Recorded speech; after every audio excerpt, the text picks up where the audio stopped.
tirkadhonna behin dagaleen tantoona jalaa jigde waanan sitti mun qabu ergatuu musteena jalaa diddee ayyaadan lubbuu siif dhabaa hin garre duuba ko kee garaan iccitii qabaa hin taane akka ko ayyaadan lubbuu siif dhabaa hin garre duuba ko kee garaan iccitii qabaa hin taane akka ko siiti jaaretoo dhiiga jaalala awwaansiin jedhuun qabu kanaanala wal bira dabarteeti haftee hireen walitti hadhooftee firiin dhumni ishiin tolle erga gaafa jalqaba waliin dhufne hangaaf tokko garaa koo sin dhuunfanne akka garaa kiyyaa ta'uu dhiisuun kan kee yaadanna mul'ate iccitii kee arge maal siin jedhaa kee garaani kan durii sana yoo yaadattu booressitee hirphuu haqaa daandii sobaatii kan deemtu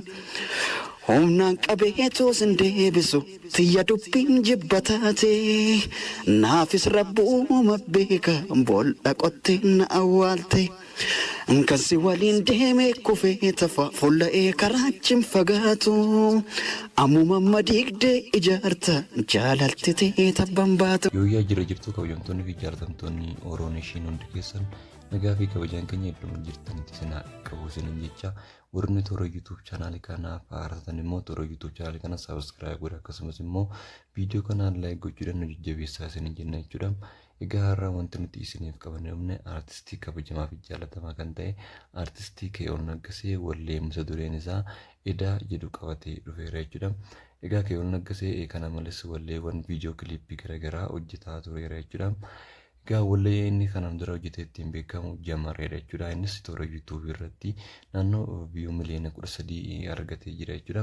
Kanaaf ammas walleen kun abdiidhaan eegameera jechuudha. Namoonni viidiyoo kana argatan like akkasumas immoo channel kana subscribe gochuudhaan nu bira dhaabbadhaa isin jenna jechuudha.